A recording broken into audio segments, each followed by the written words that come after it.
pagi anak-anak, selamat berjumpa lagi hari ini. Kita akan melanjutkan pelajaran kita yaitu pelajaran IPA.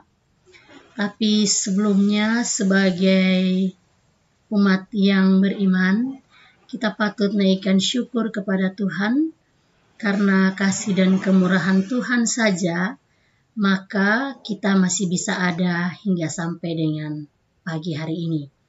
Untuk itu, sebagai ungkapan syukur kita, mari kita sama-sama menghadap Tuhan dalam doa, dan kita berdoa menurut ajaran agama dan kepercayaan kita masing-masing. Kita berdoa.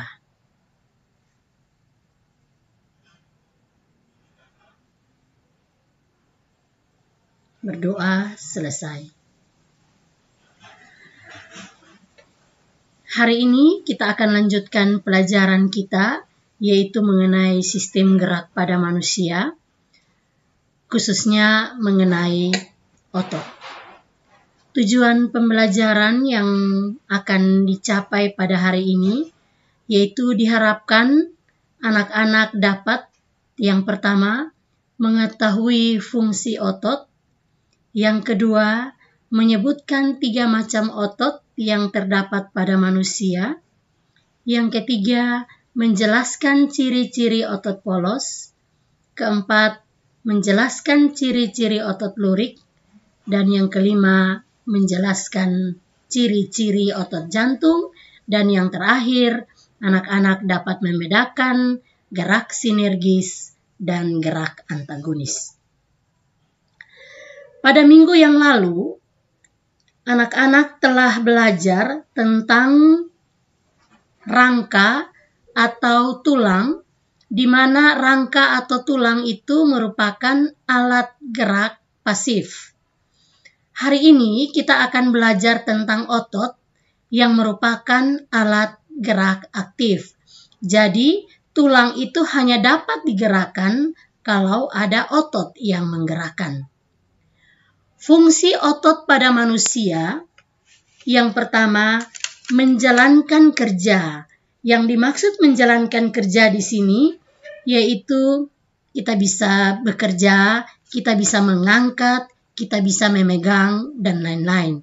Yang kedua, menggerakkan jantung, dan yang ketiga, mengalirkan darah.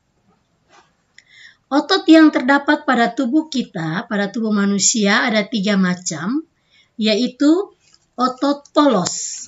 Kita lihat gambar yang ada.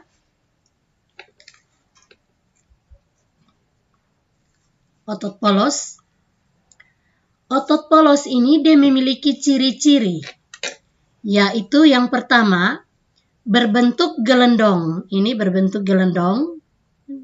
Ini Ibu ambil contoh satu sel otot polos, ini berbentuk gelendong, yaitu bagian tengahnya menggembung, kemudian bagian ujungnya meruncing. Itu yang pertama.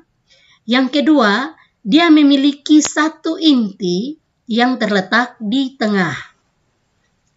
Otot polos ini letaknya atau dia terdapat pada organ-organ dalam, misalnya pada usus, pada pembuluh darah, pada saluran kelamin dan dinding rahim, sehingga otot polos ini juga disebut sebagai otot dalam. Selanjutnya, otot lurik. Perhatikan gambar yang ada di sini. Otot lurik ini berbentuk silindris panjang.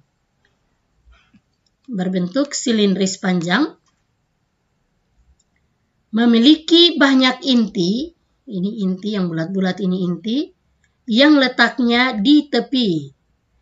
Kemudian, kenapa dia disebut otot lurik? Karena dia memiliki ciri-ciri ada daerah gelap, terang, gelap, terang. Lihat di sini, ada daerah gelap, terang, sehingga dia disebut juga lurik.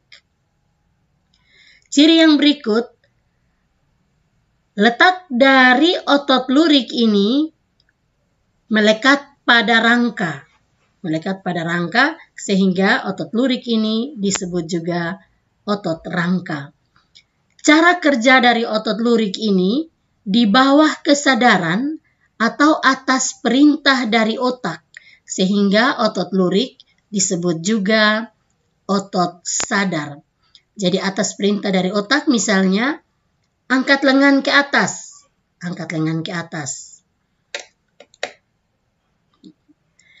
Yang berikut adalah otot jantung. Ini otot jantung. Ciri-ciri otot jantung, bentuknya seperti otot lurik, berbentuk silindris panjang, tetapi otot jantung ini dia bercabang. Ini ada cabang, ada cabang. Terus otot jantung ini memiliki banyak inti, ini ada banyak inti, tapi letaknya tidak seperti otot lurik. Letak inti otot jantung ini terdapat di bagian tengah. Yang berikut, otot lurik memiliki ciri yang, otot jantung memiliki ciri yang sama seperti otot lurik, yaitu terdapat daerah gelap, terang, gelap, terang. Kerja dari otot jantung ini di luar kesadaran atau tanpa perintah dari otak. Jadi kita tidak bisa perintah jantung, stop, tahan 1 menit atau 2 menit. Tidak bisa, karena kerja otot jantung itu di luar kesadaran atau tanpa perintah dari otak. Ciri yang berikut, gerakannya cepat dan tahan lama. Terus letak otot jantung ini di mana? Karena namanya jantung, jelas letaknya terdapat di jantung.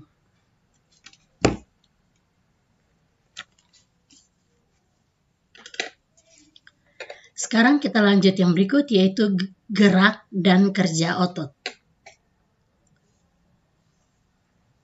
Otot bergerak secara kontraksi dan relaksasi. Ketika otot berkontraksi, maka ukurannya akan memendek, menjadi keras, dan akan berbentuk gelembung pada bagian tengah. Dengan adanya kontraksi pada otot, maka tulang akan tertarik. Untuk mengembalikan tulang pada posisi awal, maka dibutuhkan relaksasi. Artinya, harus ada otot lain yang berkontraksi agar bisa menarik kembali tulang itu kembali ke posisi awal. Jadi, untuk bisa menggerakkan tulang, setidaknya dibutuhkan kerjasama dari 2 macam otot dengan cara yang berbeda. Dengan berdasarkan kepada cara kerjanya, maka dibedakan menjadi 2 jenis, yaitu ada gerak sinergis dan ada gerak antagonis. Perbedaan antara gerak sinergis dan gerak antagonis, gerak sinergis merupakan gerak selaras dari 2 otot atau lebih, di mana otot-otot tersebut akan berkontraksi dan berelaksasi secara bersamaan. Contohnya, gerakan pada otot punggung dan otot leher. Ketika kita menunduk, punggung dan leher sama-sama berkontraksi. Ketika kita kembali ke posisi awal, otot punggung dan leher kembali relaksasi. Sedangkan gerak antagonis merupakan gerak berlawanan antara 2 atau lebih otot untuk menggerakkan pada suatu bagian tubuh.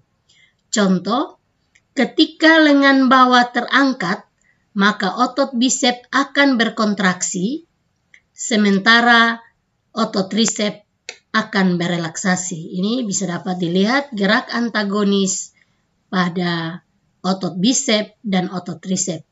Ketika lengan ini terangkat, lengan bawah ini terangkat, otot bisep ini akan berkontraksi, ototnya akan memendek, sedangkan otot trisep yang berada di bagian belakang ini akan berelaksasi atau akan memanjang. Dan ketika lengan bawah ini kembali ke posisi semula, maka otot trisep ini akan berelaksasi, dia tidak akan pendek begini, tapi ototnya akan memanjang, dan otot trisep akan berkontraksi, dia akan memendek. Demikian materi kita hari ini.